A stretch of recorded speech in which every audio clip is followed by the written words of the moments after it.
Chegamos ao fim de mais uma série, galera. Isso aí, Demolidor Renascido finalmente terminou. Eu tava só esperando a série terminar pra eu finalmente poder contar pra vocês o que eu achei dessa série, que eu estava tão aguardando muito, porque afinal o Demolidor é um dos meus heróis favoritos. Eu já disse isso muitas vezes e eu já gravei vários shorts aqui no canal, né, sobre essa série, essas grandes teorias. Mas agora que finalizou essa primeira temporada, eu vim aqui para comentar com vocês tudinho o que eu achei dessa série. E temos muito que comentar sobre teorias que vai acontecer na segunda temporada, o que pode, a conexão dessa série com o CM, com o Avengers Doomsday, com o próximo do Homem-Aranha, porque muita coisa de Homem-Aranha pode ter conexão e por aí vai. Então, chega de enrolação e vamos embora.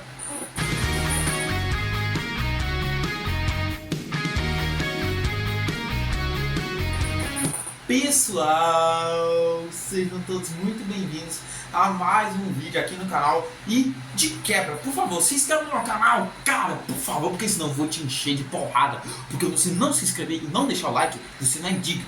Você não é uma boa pessoa, você é uma pessoa ruim, beleza? Se você não fizer isso, eu vou até sua casa, eu vou descobrir onde você mora e vou te encher de porrada e te mando pro hospital. Então, deixou o like? Se inscreveu? Então beleza. E me siga no Instagram pra vocês me acompanharem mais do que eu estou produzindo. Então chega de enrolação e vamos embora falar do que eu achei de Demolidor Renascido, ou Daredevil Born Again, né? Porque o nome da série já combina de cara com o Demolidor. O Demolidor renasceu e eu diria que renasceu ainda melhor. Ou melhor, porque a série voltou com tudo, galera. Ela voltou com tudo. Tipo, ela... Como é que eu posso dizer? Eu tava meio com medo, com uma coceira na orelha e tal, porque agora, né, vocês sabem, a série não é mais da Netflix, né, ela voltou pros direitos da Marvel, né, não só do Demolidor, mas todos os outros personagens, né, da galera lá dos Defensores, Luke Cage, Jessica Jones, Punho de Ferro, e o Justiceiro também, então eles estão tudo de volta. E como vocês se lembram, né, na série da Netflix, né, era uma pegada bem sombria, bem violenta, aí eu pensei, pô, como é Disney, será que eles vão diminuir, cara? Mas não, a série não me decepcionou, galera. A série tá incrível, tá fantástica demais. Manteve a mesma qualidade, a mesma essência que era a série da Netflix. Só vai dizer que só teve algumas coisas que me incomodaram. Vou falar que eu não gostei. De cara eu já não gostei muito da morte do Fog, que a gente teve logo no início, já no primeiro episódio, né? Porque ele era um personagem muito importante na vida do Matt, né? O melhor amigo do Matt. Muitas coisas. Então, já teve essa grande decepção aí, que foi a morte do Fog, né? E a outra é que lá pra metade da série, lá pro os episódios 4, 5, a série tava decaindo um pouquinho, porque eu tava torcendo muito, porque tipo, eu tava assim, mano, quando é que ele vai voltar a ser Demolidor, mano? Porque em algum momento ele vai ter que voltar, né? Porque a taxa de crime estava aumentando, etc, com essa parada aí do Fisk ser o prefeito de Nova York, então já era óbvio o Demolidor voltar, né? E ele voltou só no episódio 6, né? E demorou muito. Não diria muito, mas você vai ter que esperar um pouquinho pra ele voltar. Agora o episódio que eu menos gostei da série foi o episódio 5, né? Porque é um episódio bem qualquer mesmo, aquele do assalto ao banco, né? Um episódio bem filler. Eu acho que você nem precisa assistir, então você pode pular o episódio 5 pra assistir a série. E sim, teve até gente que me perguntou, Ulisses, é bom assistir a série da Netflix pra entender essa série, porque tem conexão e tudo? Sim, é muito importante. E se você não viu a série da Netflix, eu acho que você não vai entender essa série. Na moral, você precisa ter assistido as 3 temporadas do Demolidor na Netflix, que agora estão no Disney Plus. Na verdade, a minha recomendação é, você assiste as 2 primeiras temporadas, aí depois, antes de assistir a terceira, dá uma pausa e assiste a série dos Defensores, porque a terceira já começa de cara com uma conexão grande com os Defensores. Aí tipo, você já pode começar a terceira se perguntando, oxi, o que aconteceu? Porque ele tá aí, tá ligado? Pois é, mas também essa série meio que é e não é uma 4ª temporada ao mesmo tempo. Ela é uma continuação, sim, é uma continuação, mas também é um recomeço pra entrada do Demolidor e de outros personagens no MCU, né, essa coisa toda. E graças a Deus eles mantiveram o mesmo tom de violência, de sombrio e tal, mesma qualidade que era na Netflix. Então isso, nesse ponto, eles não decepcionaram. Agora vamos falar agora eu cheguei em relação, vamos falar de alguns personagens. Começando com o Mercenário, o grande vilão do Demolidor, né, que na terceira temporada ele foi o vilão, né, e nessa série ele tá de volta, não como vilão principal, né, mas ele tem um grande destaque. E nesse último episódio, né, foi revelado que a Vanessa Fisk, a esposa do Wilson Fisk, né, rei do crime, ela que contratou, ela que mandou o Mercenário matar o Fog, né? E então ele foi responsável por tudo. Não, ele não, ela. Ela foi responsável por tudo em relação ao caso da morte do Fog, né? E o Mercenário, ele voltou ainda mais brutal, galera. Eu diria que essa série voltou ainda mais violenta que a série da Netflix. Pelo menos eu acho, na minha opinião. Só esse último episódio que teve, meu amigo, foi sangue pra tudo quanto é lado. Foi mais de 3 litros de sangue. Foi violência, foi porrada daqui pra cá. Meu amigo, nem me fale. Mas enfim, galera, mas o Mercenário, ele tá de volta mais cruel, mais brutal. E só senti falta da gente ver um uniforme, né? Igual esse uniforme preto aí, branco, que a gente tem nos quadrinhos. Isso eu senti muita falta. Mas, cara, não tinha como essa série me decepcionar. E o Mercenário, ele tá muito bem, tá ligado? Aí ele apareceu lá no começo, já vou dizer aqui de cara, logo no começo, quando rola aquela primeira luta do Demolidor e ele, cara, é incrível aquela luta, incrível. E mostra o Demolidor lá naquela cena lá, ele pulando, usando bastão. Meu amigo, aquilo é puro Demolidor dos quadrinhos. Mano, e essa série já é de cara uma referência à saga Queda de Murdoch, dos quadrinhos, do Frank Miller, né? E, inclusive, a Queda de Murdoch, uma das maiores e melhores histórias do Demolidor, escrita pelo gênio Frank Miller, né? Dos quadrinhos e tudo. Mas enfim, galera, como eu já falei, o Mercenário, ele tá bacana, tá brutal. E é isso. Agora outra coisa também, ainda falando de vilões, né? Eu queria já logo começar falando dos vilões, né? Porque vilão é bom demais. Falando sobre o Wilson Fisk, né? Que agora é o prefeito, né? O rei do crime perfeito. Galera, ele tá raiz, galera. Raiz, tipo assim, no início eu tava meio assim. Ah, não, mano. Vai ser meio sem graça. Ele bancando de prefeito, querendo ser bonzinho, querendo salvar a cidade. Mas não, galera. Nesse último episódio, ele mostrou quem ele é de verdade. Ele voltou com tudo. Então ele também renasceu. Não só o Demolidor renasceu, mas ele também renasceu. E ele, tipo, o bicho saiu da jaula, mano. Ele tirou a máscara e mostrou quem ele é de verdade. Ai, meu amigo, mano. Só naquela cena, mano. Naquela cena da morte do comissário. Meu amigo, que morte brutal, mano. Foi nível aquela cena lá de Game of Thrones, quando o Montanha lá, ele mata o Pedro Pascal, velho. Quando ele pega a cabeça dele e espreme, tá ligado? Nossa, mano. Ele pega a cabeça dele assim, mano, e amassa e espreme, mano. Ai, nossa. Esse é o rei do crime que a gente gosta. Esse é o rei do crime. Pois é, né? A gente pode ver que ele tá mandando a polícia caçar os vigilantes, né? E tipo, não tem nada a ver esse negócio de crime, nem nada. Ele não tá nem preocupado aí com reduzir o crime, ajudar os pobres, nem nada, mano. O que ele só quer é poder. Ele só quer acumular poder. Porque agora, como prefeito, ele percebe que ele tem muito mais poder. Ele pode ganhar muito mais dinheiro. Então é isso que ele quer, é poder e dinheiro. Então não tem mais essa história de nada não, mano. O Wilson Fisk é vilão, é o rei do crime. Tá de volta com tudo, galera. Tá de volta com tudo.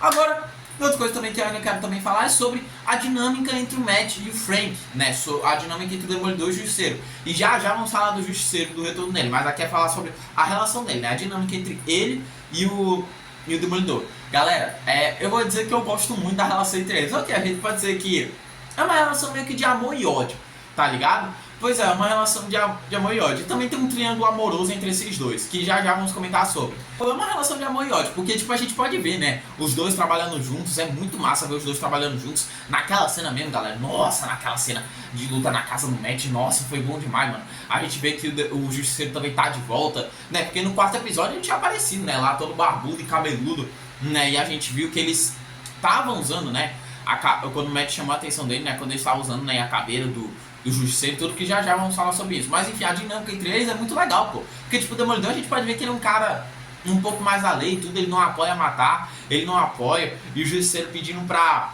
ele matar e matar, aí eles ficam brigando, tá ligado? Tem essa treta entre os dois, sabe? Porque um mata, outro não quer matar, tá ligado?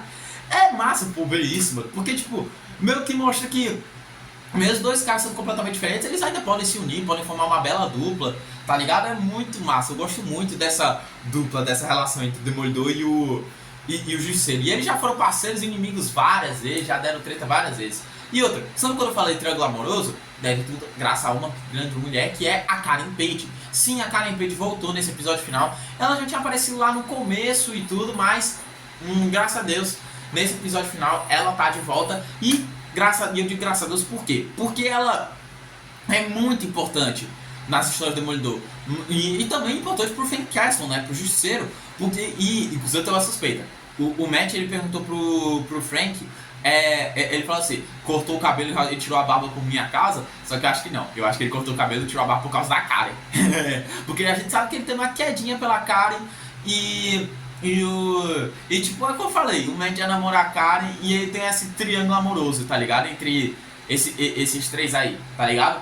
Eu diria que a Karen Page é meio que a kryptonita do Frank, sabe? Do Frank Castle. Ela é a fraqueza dele, né? Porque ela é a única mulher que entende ele, que apoia ele, que vê luz nele, né? Porque a gente sabe como é o Justiceiro, ele é um cara sombrio, né? Que pra ele vive num mundo cheio de escuridão e tudo, que pra ele não existe vida nem nada. Enfim, já vamos comentar sobre isso. Mas a Karen Page é muito importante. A gente vê como ela faz diferença na vida do Matt, na vida do Frank. Eu diria que ela é até a personagem mais importante de toda a série, né? Porque ela faz muita diferença, tá ligado? Se não fosse por ela, o Matt estaria perdido, né? Porque ela entende muito bem o Matt, ela conhece o Matt tão bem quanto ninguém, ela conhece o Frank também tão bem quanto ninguém. É bacana a amizade entre eles. Agora vamos falar do Justiceiro, galera. O Justiceiro, no quarto episódio foi até legal a aparição dele e tal, mas foi bem breve. Agora nesse último episódio, meu amigo, ele voltou mais violento, mano. Mais violento, porque é assim que o Justiceiro tem que ser, mano. É porrada, mano. É sangue. É assim que o Justiceiro tem que ser. É assim mesmo que ele tem que ser. O Frank Castle voltou com tudo. Ele voltou mais e mais violento, galera. E ele não quis nem saber. Ele foi lá acabar com a tarefa anti-vigilante do Fisk. Sem pensar duas vezes. Foi lá e meteu um tiro, porrada, bala. Meu amigo, é assim que ele tem que ser. Mano, por muito tempo foi meu personagem favorito da Marvel. É sério. Mas pelo menos falando só de anti-herói, eu acho que ele é meu segundo anti-herói favorito depois do Deadpool. Eu gosto demais do Justiceiro. O Justiceiro é um brabo demais.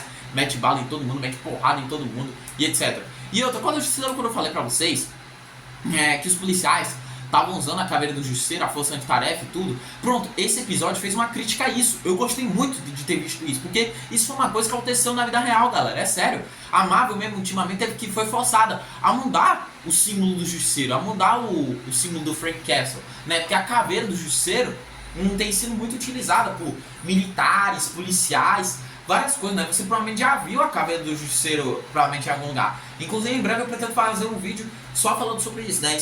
Falando uma história do porquê o Justiceiro mudou de símbolo, o porquê dessa mudança toda, né? Até mesmo até mesmo já falaram isso em quadrinhos e tal, a própria Marvel falou, os criadores do Justiceiro já falou, e na série o próprio Frank Castle falou isso, né? Os policiais falam que veem ele como um ídolo, né? Que idolatrizam ele, né? Pedem pra ele se juntar a ele e tal, só que o Frank Castle ele fala: ídolo? Vocês me veem como ídolo? Eu não sirvo de inspiração pra ninguém, eu não sou ninguém pra me verem como um ídolo não, meu amigo. Vocês não sabem a dor que eu passo, mano. O que eu faço não é certo. Eu vivo num mundo cheio de escuridão, eu vivo num mundo cheio de sombrio e tal. Eu passo por uma dor, eu sofro. Olha aí, galera, olha aí. Agora a gente vê como o Frank Castle ele sofre, né, galera? A gente vê o que ele passa. Tipo, ele mesmo admite que o que ele faz não é certo, tá ligado? Mas, tipo, ele faz... Porque, como eu falei, galera, ele não tem mais vida, galera. Ele não tem mais o que viver, nem nada, galera. Tipo, depois que ele perdeu a família dele e tudo, né? E aí, nessa série, ele voltou mais violento, mais brutal com tudo, né? E agora, na cena pós-crédito, a gente pôde ver, né? Eu já sabia que ele ia escapar, mano. Eu sabia, mas eu achava que só ia deixar pra segunda temporada, né? Eu pensava que ele ia escapar ou sozinho, ou ele ia... ou o Demolidor ia lá resgatar ele. Mas não, ele escapou sozinho. Mas na moral, mano, eu achei meio burrice dos roteiristas. Quer dizer, do policial e dos roteiristas. Porque, mano, eu nunca que apertaria a mão do Justiceiro no milhão de nenhum criminoso, mano. Porque era óbvio que esse era o plano do Justiceiro, mano. Apertar a mão do cara pra matar ele, depois pegar a chave lá e sair. Mas é isso, galera. Aí, enfim, agora vamos falar sobre a segunda temporada. As spoilers pra segunda temporada. Galera, vou falar. Primeiramente, quando o Demolidor, naquela cena final, quando ele tava indo resgatar o Justiceiro, né, mas ele desiste, porque primeiramente ele tava ferido por causa do tiro que ele levou no 8º episódio, quando ele foi lá salvar a vida do Fisk. E detalhe, vocês podem ver, ele pode ter salvado a vida dele, mas o Fisk tá nem aí, tá ligado? Salvou a vida dele, mas tá nem aí, ele não agradece nem nada, pegou o Matt como um objeto, tá ligado? Mas enfim, aí depois é quando, no último episódio, quando ele conversa lá com a Karen fala que ele não tem a menor chance. Primeiro que tem muita gente lá, então ele estaria cercado. Segundo que ele tava muito machucado. Então a chance dele morrer é alta, tá ligado? E na hora que ele fala, precisamos de um exército, galera, sabe o que significa? Defensores, Homem-Aranha e provavelmente Cavaleiro da Lua chegando. né? Porque ele pode reunir todos os vigilantes, todos os heróis urbanos, igual foi nos quadrinhos, porque nos quadrinhos, na saga, quando o Fisk foi o prefeito de Nova York, foi exatamente assim que aconteceu. O Demolidor ele reuniu todos os vigilantes, todos os heróis urbanos da cidade de Nova York. Aí foi exatamente essa galera: Luke Cage, Punho de Ferro, Jessica Jones, Homem-Aranha e Cavaleiro da Lua, sabe? Assim, os defensores certamente eu acho que eles vão retornar, até porque a própria galera da produção já falaram que a chance deles voltarem são enorme. A segunda temporada, inclusive, já está sendo gravada agora, já está nas gravações, e ela está prevista para estrear em março de 2026. Literalmente, um ano depois. Mas, aí essa galera, todos os defensores que a gente viu lá naquela série, junto com o Demolidor, vão retornar. Eu só tô triste por voltar ao Punho de Ferro, porque eu não suporto aquele Punho de Ferro da série, meu amigo. Ah, mano, eu odeio aquele ator, o Finn Jones, mano. Péssimo Punho de Ferro, mano. Não, eu queria que trocasse um ator. Porque aquele ator não serve pra Punho de Ferro, galera. Mas não serve mesmo. Mas, Homem-Aranha. Acho que eu postei vários shorts aqui no canal falando várias possibilidades, várias chances do Homem-Aranha poder aparecer. Tá ligado? Então, minha teoria é o seguinte. Eu acho, talvez ele apareça, talvez sim. Afinal, a gente viu o Demolidor no filme do Homem-Aranha. Mas também porque a gente deve para pensar uma coisa. O Demolidor é um personagem de série, no qual é um personagem bem até barato, podemos dizer assim, para poder usar. O Homem-Aranha não. O Homem-Aranha é um personagem grandioso e caro demais para usar numa série, porque o orçamento da série Demolidor é um orçamento baixo. Aí pegar um Homem-Aranha que é de um personagem com um orçamento de filmes altos, tá ligado? Nível padrão, nível A de Hollywood, aí eu acho muito difícil botar ele na série Demolidor. Mas, quem sabe, né? Outra possibilidade também é usar o Cavaleiro da Lua, né? Porque o Cavaleiro da Lua também é um herói urbano, né? Que atua por Nova York e tudo, né? Vai que o Oscar Isaac, né? Ele tem a disposição e tudo, etc. Né? Também seria massa, né? Eu apoio demais os defensores com o Cavaleiro da Lua e o Homem-Aranha juntos. Por mais que seja difícil trazer o Homem-Aranha, vai, Marvel, por favor, faz uma forcinha. Porque é meu sonho ver o Homem-Aranha e o Demolidor juntos, por favor. Até o Charlie Cox, ele mesmo disse que quer o Homem-Aranha e o Demolidor juntos, porque a gente sabe que os dois são melhores amigos nos quadrinhos. O próprio Demolidor já disse várias vezes que o melhor amigo super-herói que ele tem é o Homem-Aranha. Ok, mas é isso, galera. É isso. Mais uma vez, não se esqueça de se inscrever, deixar o like, compartilhe o canal para seus amigos e tudo. Me siga no Instagram. E é isso, galera. Obrigado por tudo. Falou e até a próxima.